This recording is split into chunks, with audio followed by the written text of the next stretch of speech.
देश के अन्य महानगरों की तरह ही मध्य प्रदेश में भी अब कोरोना का संकट दिन प्रतिदिन विकट होता जा रहा है। इसको लेकर मध्य प्रदेश के मुख्यमंत्री चिंता व्यक्त कर चुके हैं और उन्होंने कहा है कि अब कोरोना के खिलाफ लड़ाई सिर्फ अकेले सरकार की नहीं, बल्कि इससे जनता और सरकार को साथ मिलकर लड़ना होगा। इसके लिए मध्य प्रदेश के मुख्यमंत्री शिवराज सिंह ने कई कड़े कदम उठाए हैं। उन्होंने पूरे मध्य प्रदेश के प्रत्येक जिले में रोको टोको अभियान छेड़ने का आह्वान किया था, जिसके तहत दुकानों में और शहर में चलने वाले आम नागरिकों को आवश्यक रूप से मास्क लगाकर ही निकलने की अपील की गई है। रोको टोको अभियान में इस बात को सुनिश्चित किया जाएगा कि दुकानदार और खरीदार के साथ प्रत्येक व्यक्ति मास्क लगाकर ही बाजार में रहें। 7 अप्रैल को मध्य प्रदेश के मुख्यमंत्री के आह्वान का असर दिखाई पड़ा और एसडीएम गोपद बनास चिनांबर मिश्रा के नेतृत्व में प्रशासन की टीम ग्राउंड जीरो में पहुंचकर सीधी शहर के दुकानों का निरीक्षण करने लगी। इस दौरान जिन दुकानों में भी सोशल डिस्टेंसिंग और मास्क लगाने के नियमों का पालन होते नहीं पाया गया, उन दुकानों के दुकानदारों का चालान काटा गया। चालान की कार्रवाई 1 घंटे से भी ज्यादा समय तक चली। इसी दौरान सीधी शहर के पालिका बाजार, गांधी चौक, पुराना बस स्टैंड में कार्यवाही के साथ जागरूकता अभियान भी चलाया गया। कार्यवाही के दौरान दुकानदारों को एसडीएम द्वारा सख्त चेतावनी दी गई है कि नियम का उल्लंघन पाए जाने पर दुकानों को सील करने की कार्यवाही तत्काल की जाएगी। सार्वजनिक सूचना कृपया ध्यान से सुने। मध्य प्रदेश शासन नगरीय विकास एवं आवास विभाग मंत्रालय भोपाल के आदेशानुसार कोविड-19 नोवेल कोरोना वायरस के बढ़ते हुए संक्रामक प्रभाव से पीड़ित हैं, वह 10% टीकाकरण कराएं। आदेशानुसार मुख्य नगर पालिका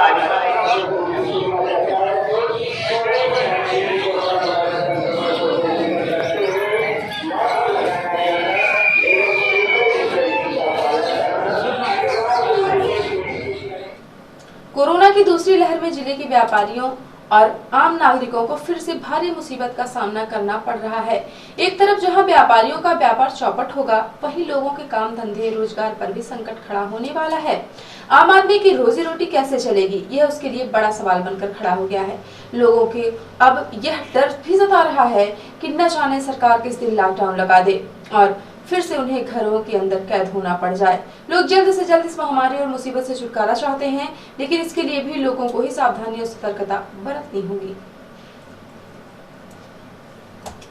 अब खबर उत्तराखंड के नैनीताल से, जहां से हमारी रिपोर्टर हिमानी रौतेला ने बताया कि उत्तराखंड नैनीताल के मनु महारानी होटल के 33 कर्मचारियों को कोविड काल की वजह से छुट्टी कर दी गई थी और उन्हें आश्वासन दिया गया था कि संकट टलने के बाद उन्हें वापस नौकरी में रखा जाएगा।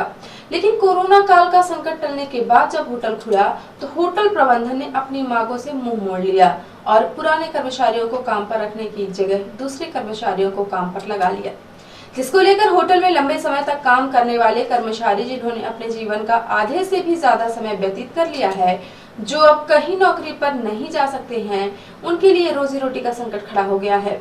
ऐसे में अपनी समस्या को लेकर छटनी किए गए कर्मचारी लंबे समय से होटल प्रबंधन के खिलाफ धरना प्रदर्शन और आंदोलन कर रहे हैं। उनकी सिर्फ एक मांग है कि उनको काम पर वापस लिया जाए। हड़ताली होटल कर्मचारी 11 मार्च से लगातार क्रमिक अनशन कर रहे हैं, परंतु उनकी कोई सुध लेने वाला नहीं था। अपनी उपेक्षा से आहत धरना प्रदर्शन कर रहे कर्मचारियों ने आखिरकार अपना धरना नैनीताल एसडीएम कार्यालय के सामने शुरू कर दिया। कर्मचारियों के समर्थन में नारायण सिंह जंत्रवाल, पूर्व विधायक उत्तराखंड क्रांति दल के LRA ने भी समर्थन किया। इस दौरान कर्मचारियों ने एसडीएम कार्यालय के सामने अपनी समस्याएं गिनाई। पर्यटन यहाँ का बहुत बड़ा व्यवसाय है और आगे इसमें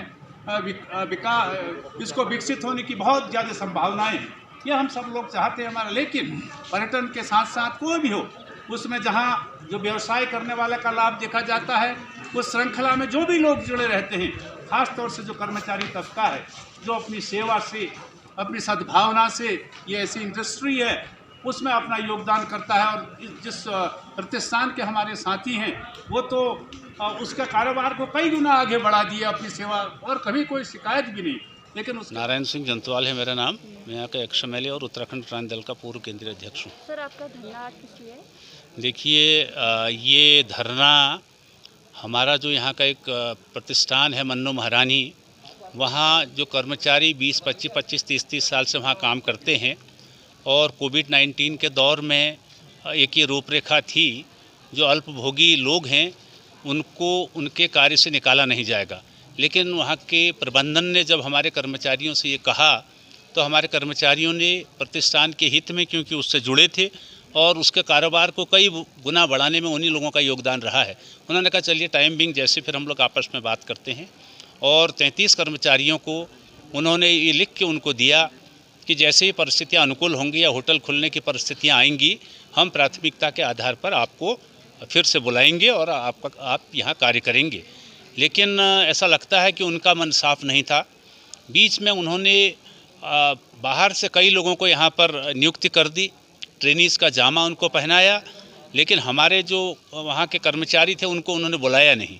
और जब कर्मचारियों ने इस बात को कहा, उन्होंने कभी इसको गंभीरता से लिया नहीं और इसलिए हमारे मन्नू महारानी के जो कर्मचारी वहाँ हैं, जिनको उन्होंने काम से लेने की बात कही थी, मन्नू महारानी में धरना दिया। उसके बाद जो हमारी नगरपालिका, ऐतिहासिक नगरपालिका है, उसके प्रांगण में पिछले करीब 27-28 दिन से यहाँ बैठे, कुछ 38 दिन से आंदोलन को हो गए हैं। और इस बीच में सारे नैनीताल के संगठनों ने, पॉलिटिकल पार्टीज़ ने, सब ने इस धरना प्रदर्शन को, इनके कार्यक्रम को इसलिए समर्थन दिया क्योंकि ये न्याय का संघर्ष है और रोटी रोजी की लड़ाई है। और इस प्रकरण को यहाँ प्रशासन के सामने भी प्रस्तुत कर दिया गया है और उनकी यूनियन ने इसको हमारे प्रदेश के मुखिया, जो मुख्यमंत्री, उनके पोर्टल वगैरह में भी डाला है। कई दौर की वार्ता के बाद हालांकि कुछ आश्वासन मिले, लेकिन अभी तक कोई सार्थक परिणाम उसका नहीं निकल पाया। लेबर कमिश्नर के यहाँ भी बातचीत हुई, लेकिन जो मैनेजमेंट है और उनकी मंशा ये लगती है कि ये लंबा इसको खींचें, जिससे कि जो हमारे कर्मचारी साथी हैं, आपके संज्ञान में मैं ये भी लाना चाहता हूँ कि जो हमारे कर्मचारी हैं उनकी आर्थिक स्थिति बहुत अच्छी नहीं है, ख़राब है बहुत। तो उन्होंने इस बार इतना होली का जो बहुत बड़ा पर्व हमारा होता है, उसको भी वो मना नहीं पाए अपनी आर्थिक स्थिति के कारण।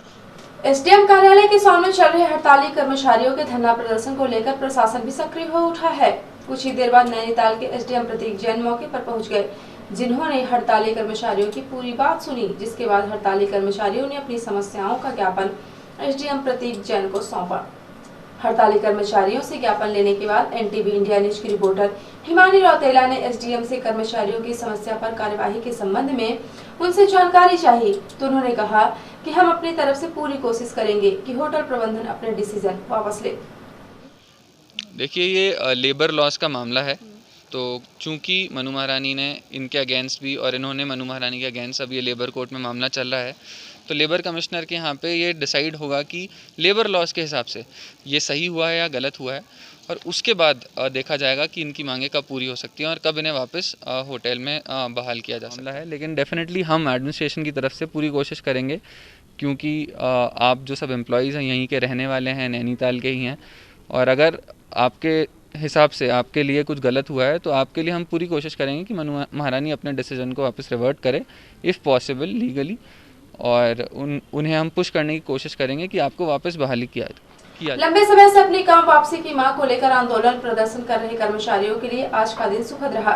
जिला प्रशासन ने आखिरकार उनका ज्ञापन लिया है और उन्हें आश्वासन भी दिया है कि वह होटल प्रबंधन से कर्मचारियों की वापसी की बात करेंगे।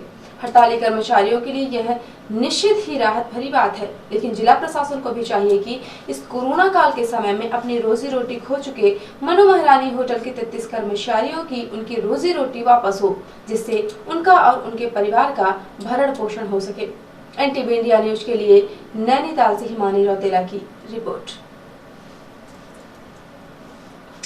कलेक्टर रविंद्र कुमार चौधरी ने सड़क दुर्घटना में मृतकों के परिजनों को 15,000 रुपए के मान से कुल 60,000 रुपए की आर्थिक सहायता राशि स्वीकृत की है। कलेक्टर सी चौधरी ने बताया कि ग्राम करमाई तहसील मझौली जिला सीधी की कुमारी साधना वैगा की दिनांक 7/5/2020 को ग्राम चमराडोल तहसील मझौली जिला सीधी में सड़क दुर्घटना में मृत्यु हो जाने से निकटतम वारिस पिता शिवपाल बैगा को 15,000 रुपए, ग्राम सेंधवा तहसील मझौली जिला सीधी के पुष्पेंद्र सिंह की दिनांक 6/9/2020 को ग्राम छुई तहसील मझौली में सड़क दुर्घटना में मृत्यु हो जाने से निकटतम वारिस पिता रामजी यावन सिंह को 15,000 रुपए, ग्राम कठौली तहसील गोपत बनास जिला सीधी के भैराज अगरिया की दिनांक 1/12/2020 को ग्राम ठाड़ी पाथर तहसील कुसमी में सड़क दुर्घटना में मृत्यु हो जाने से निकटतम वारिस पिता हर गोपाल अगरिया को 15,000 रुपए एवं ग्राम कठौली तहसील गोपत बनास जिला सीधी के दीपक सिंह की दिनांक 1/12/2020 को ग्राम ठाड़ी पाथर तहसील कुसमी में सड़क दुर्घटना में मृत्यु हो जाने से निकटतम वारिस पिता धनुधारी को 15,000 रुपए की आर्थिक सहायता राशि स्वीकृत की गई। सीधी जिला अधिवक्ता संघ के चुनाव को लेकर लड़ाई अब और भी रोचक होती जा रही है। पूर्व अध्यक्ष अधिवक्ता संघ और निवर्तमान अध्यक्ष अधिवक्ता संघ के बीच आरोप प्रत्यारोप का दौर लगातार जारी है। इस दौरान हाईकोर्ट की पहल पर अधिवक्ता संघ के निर्वाचन की प्रक्रिया एक बार फिर से नए सिरे से कराई जानी है, जिसके लिए दिशा निर्देश भी प्राप्त हो चुके हैं। 7 अप्रैल को जिला अधिवक्ता संघ सीधी के पूर्व अध्यक्ष मुनिंद्र द्विवेदी ने अपने अधिवक्ता कक्ष में पत्रकार वार्ता बुलाई। इस दौरान उन्होंने निवर्तमान अध्यक्ष द्वारा उनके ऊपर लगाए जा रहे आरोपों पर अपनी सफाई दी और कहा कि उन पर लगाए जा रहे सारे आरोप बेबुनियाद हैं। उन्होंने मीडिया को अपनी सदस्यता को भी लेकर सफाई दी और कहा कि उनके पास शुल्क जमा करने की रसीद है, बावजूद उन्हें अधिवक्ता संघ से बाहर कर दिया गया। एनटीवी इंडिया न्यूज ने जब उनसे सवाल किया कि आप यह सब इस डर से कर रहे हैं कि अभी भी अधिवक्ता संघ के पास आपके ऊपर कार्यवाही करने का अधिकार है, इस पर उन्होंने कहा कि यदि मुझ पर कोई आरोप है तो उनके पास सबूत है तो वह कार्यवाही कर सकते हैं। इसके साथ ही पूर्व अधिवक्ता संघ के अध्यक्ष रहे मुनिंद्र जी ने चुनाव लड़ने के लिए भी खुलकर इच्छा जताई और कहा है कि वह फिर से चुनाव लड़ने के लिए तैयार हैं। हम समय से पूर्व हमारे पास रसीद है, समय से पहले हमने पैसा जमा किया है।